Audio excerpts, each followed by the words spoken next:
Halo adik-adik, jumpa lagi bersama saya masih di sini di channel Kunci Jawaban. Pada video kali ini kita akan membahas buku Pena jilid 3B tema 3 yang berjudul Benda di Sekitarku.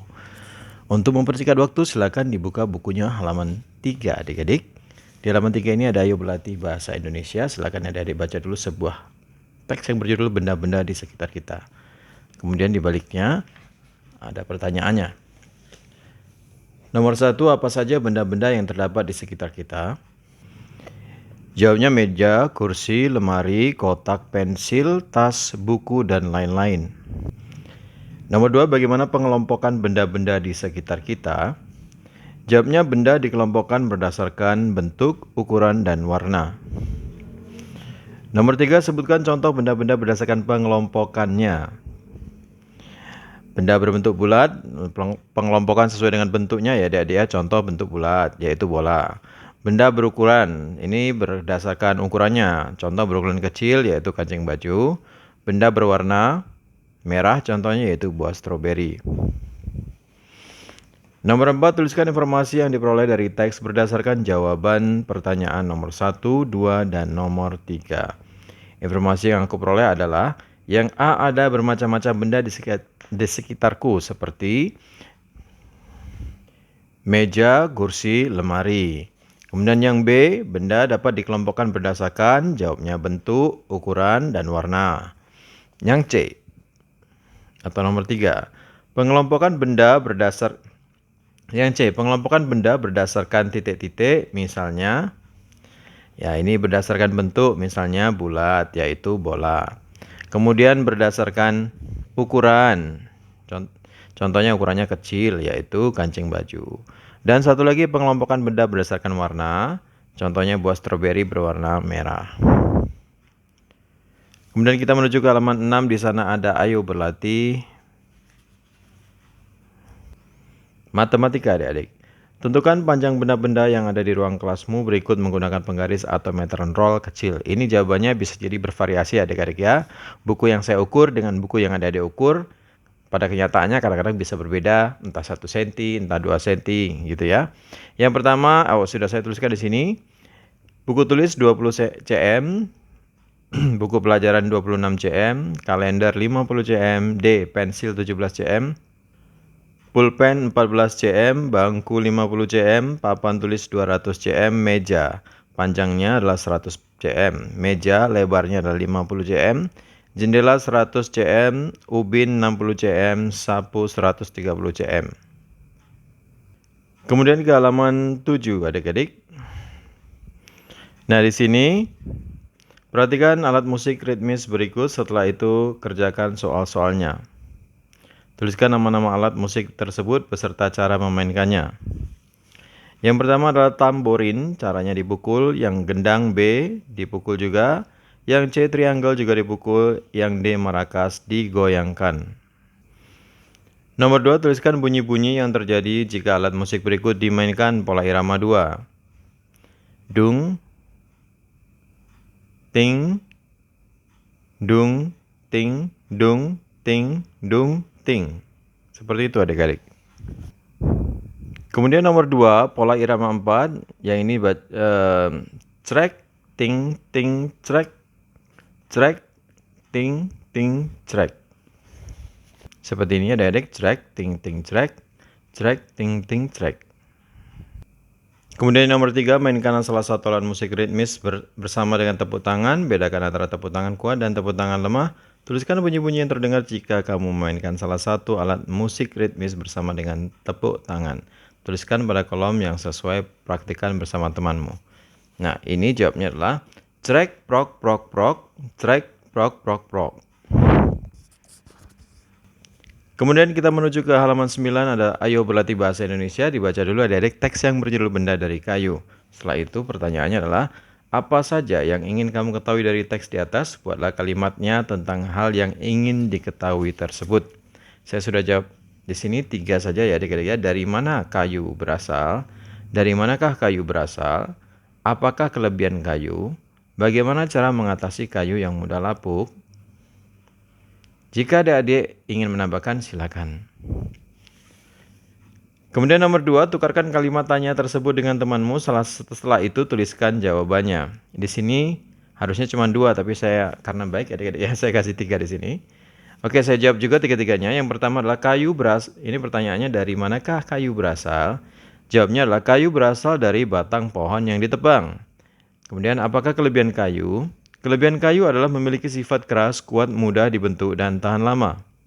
Kemudian bagaimana cara mengatasi kayu yang mudah lapuk? Melapisi kayu menggunakan cat. Kemudian buatlah ringkasan teks dari pertanyaan dan jawaban yang ada, benda dari kayu. Oke, ringkasannya adalah kayu berasal dari batang pohon yang ditebang.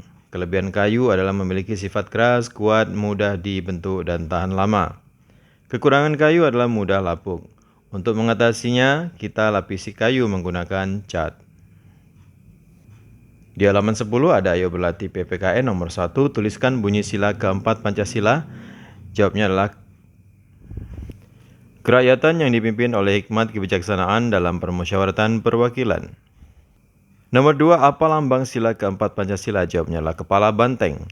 Nomor 3, mengapa suatu masalah sebaiknya diselesaikan dengan cara musyawarah? Jawaban saya adalah agar kita mendapat kesepakatan bersama. Nomor 4, apa yang harus dilakukan jika suatu permasalahan tidak dapat diselesaikan dengan cara musyawarah seperti bacaan di atasnya adik-adik, yaitu dilakukan pengambilan suara terbanyak atau yang disebut voting.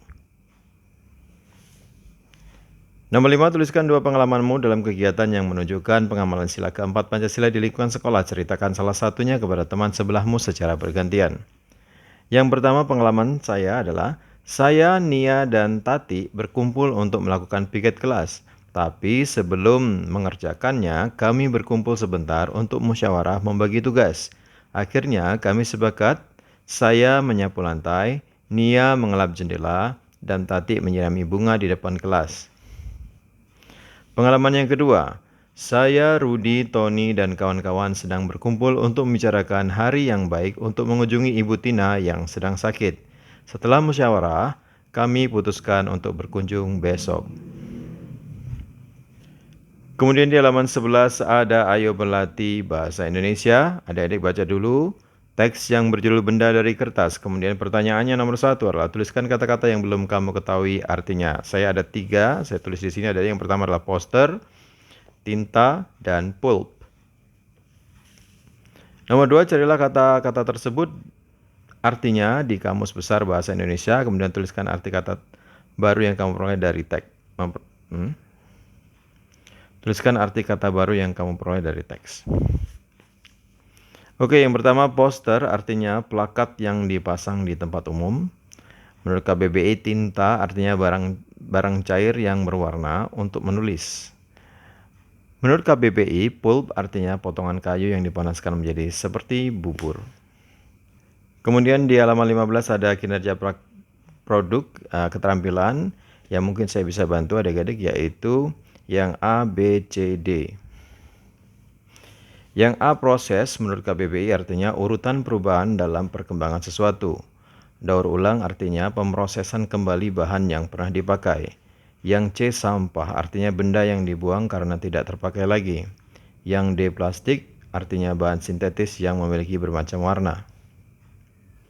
Kemudian di halaman 16 ada ayo berlatih PPKN yang nomor 1. Sila keberapakah dalam Pancasila yang menjadi dasar pentingnya bermusyawarah untuk mencapai mufakat? Jawabnya sila keempat. Siapa yang harus melaksanakan keputusan hasil musyawarah? Jawabnya seluruh anggota musyawarah atau semua anggota musyawarah atau semua yang terlibat dalam musyawarah. Nomor 3, tuliskan 3 manfaat melakukan musyawarah. Ada di sini ya adik-adik, sebenarnya ada 5 di sana. Jadi kalau disebutkan 3 ya jawabnya ini adik-adik. Yang pertama adalah melatih kita untuk berani menyatakan pendapat. Yang kedua, menyelesaikan masalah yang ada dengan baik. Yang ketiga, mengambil keputusan yang adil dan bijaksana. Itu manfaat dari musyawarah. Kemudian nomor 4, apa yang mungkin terjadi jika ada permasalahan kelompok yang tidak diselesaikan dengan cara musyawarah? Jawabnya adalah akan timbul perselisihan. Nomor 5, ceritakan pengalamanmu ketika pemilihan ketua kelas. Karangan saya adalah saat ada pemilihan ketua kelas, saya berhak untuk memilih salah satu calon ketua kelas yang sudah ditunjuk oleh Ibu Wali kelas. Pada saat itu saya memilih ketua kelas yang tegas dan ramah. Kemudian di halaman 18, adik-adik di sana ada ayo berlatih bahasa Indonesia. Oh, ini dia. Di halaman 17 sebenarnya adik-adik ya. Adik-adik baca dulu sebuah cerita atau teks yang berjudul Benda dari Logam, Kaca, dan Karet. Setelah itu, adik-adik disuruh mengelompokkan informasi penting yang terdapat dalam teks tersebut. Saya sudah beri tanda ini A, B, dan C. Yang A itu mengenai logam, yang B mengenai kaca, dan yang C mengenai karet ya adik-adik ya. Yang mengenai logam dulu adik-adik. Ada 3 informasi penting yang saya ambil di sini. Silakan adik-adik pilih, mungkin salah satunya juga boleh. Yang pertama, logam diperoleh dengan cara ditambang. Kemudian logam memiliki sifat keras, kuat penghantar panas yang baik dan tidak menyerap air dan dapat ditempa. Kemudian informasi penting yang ketiga adalah logam dimanfaatkan untuk membuat tiang bangunan dan peralatan masak. Kalau adik-adik berkenan silakan ditulis 3-3-nya karena menurut saya itu 3-3-nya informasi penting.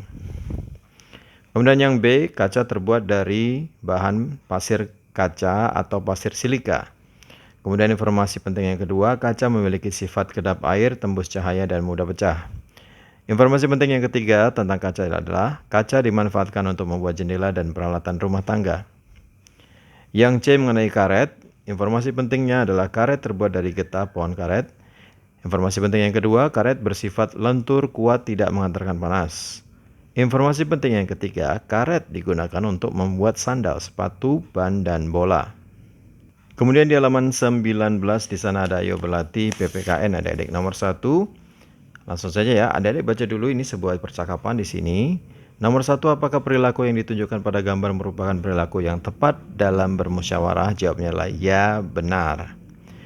B, apa manfaat melakukan musyawarah seperti pada gambar di atas? Setelah saya baca percakapannya, mereka tidak membicarakan tentang suatu masalah adik-adik. Jadi menurut saya, untuk bertukar ide dan pendapat, atau untuk bertukar ide dan bertukar pendapat. Nomor 2, menurutmu perilaku apa saja yang harus diterapkan selama melakukan musyawarah? Ceritakan pengalamanmu kepada teman sebelahmu secara bergantian. Menurut saya, perilaku yang harus kita lakukan saat bermusyawarah adalah mendengarkan teman saat berpendapat, tidak memaksakan pendapat kita kepada orang lain, dan yang terakhir, menghargai setiap pendapat. Oke, kemudian di halaman 20, adik-adik ada matematika. Ayo berlatih matematika. Dari nomor 1 sampai nomor 10 sudah saya tulis di sebuah kertas. Nomor 1, 3 meter sama dengan 3 karena 1 meter ke cm. 1 meter itu 100 cm adik-adik, sehingga kalau 3 meter berarti 3 dikali 100 sama dengan 300 cm. 4 meter sama dengan 4 dikali ini 4 meter mau dirubah menjadi milimeter adik-adik, sehingga 4 meter sama dengan 4 dikali 1000 sama dengan jawabnya 4000 mm ya adik-adik ya. Kemudian nomor 3, 385.000 cm dirubah menjadi meter berarti dibagi 100. 385.000 dibagi 100, nolnya 2 dicoret sehingga yang tidak dicoret tinggal 3850. Dicoret itu artinya dibagi adik-adik. Jadi hasilnya ada 3.850 meter. Kemudian ada 4 meter 25 cm dirubah ke cm, jawabnya adalah 4 meter sama dengan 4 kali 100 ditambah 25 cm. 4 kali 100 sama dengan 400 ditambah 25 cm menjadi 425 cm. Nomor 5, 5 meter 30 cm itu berapa cm ya totalnya? 5 meter dulu kita jadikan ke cm. 5 meter sama dengan 5 dikali 100 kemudian ditambah 30 karena 30 cm. 5 dikali 100 sama dengan 500 ditambah 30 sama dengan 530 cm. Nomor 6 juga begitu, 7 meter 35 cm jadikanlah ke cm. Yang dirubah cuma meternya ini adik-adik, sementara 35 tinggal ditambahkan aja nanti di akhir. 7 meter dulu ya kita jadikan ke cm. 7 meter sama dengan 7 dikali 100, hasilnya 700. Kemudian ditambah yang sudah cm ini 35 sehingga jadinya 735 cm. Nomor 7, 210 cm dijadikan ke berapa meter, berapa cm. Ada sisanya ini adik-adik ya. 210 cm itu artinya 200 ditambah 10. 200 ini bisa dijadikan ke meter dengan dibagi 100. 200 dibagi 100 hasilnya 2 meter. Sementara yang 10 cm-nya tinggal taruh di belakangnya aja. Jadi 210 cm itu sama dengan 2 meter 10 cm. Kemudian 450 cm artinya 400 ditambah 50 cm. 400 cm ini bisa dijadikan ke meter dengan cara dibagi 100. 400 dibagi 100 sama dengan berapa? 4 meter. Sementara sisanya adalah 50 cm. Jadi 450 cm itu sama dengan 4 meter lebih 50 cm. Yang nomor 9, 385 cm mau dijadikan ke cm. 385 cm itu sama dengan 300 cm ditambah 85 cm. 300 cm dirubah menjadi meter sehingga dibagi 100. 300 dibagi 100 sama dengan 3 meter. Sementara 85-nya tadi ditaruh di belakangnya. Berarti 385 cm sama dengan 3 meter 85 cm. Kemudian yang terakhir 75.000 mm. Mau dijadikan ke cm berapa? Berarti 75.000 dibagi 10 sama dengan 7.500 cm. Kemudian jadikan ke meter berarti dibagi 100. 7.500 dibagi 100 sama dengan 75 meter. Jadi yang di sini adik-adik jawabnya adalah 7.500. Sementara yang di sini jawabnya adalah 75. Bisa ya adik-adik ya? Oke adik-adik, sampai di situ dulu. Nanti kita lanjutkan lagi video berikutnya. Semoga bermanfaat. Jangan lupa diulang-ulang pelajarannya. Dan terima kasih yang sudah subscribe. Atas dukungannya, bagi yang belum silahkan di subscribe jika video ini bermanfaat untuk Anda. Kemudian jangan lupa di like dan komen dan sopan, dan di share kepada teman-temannya agar mereka juga bisa mengerjakan buku Bu Pena Jilid 3B tema 3 yang berjudul Benda di Sekitarku. Terima kasih dan sampai jumpa.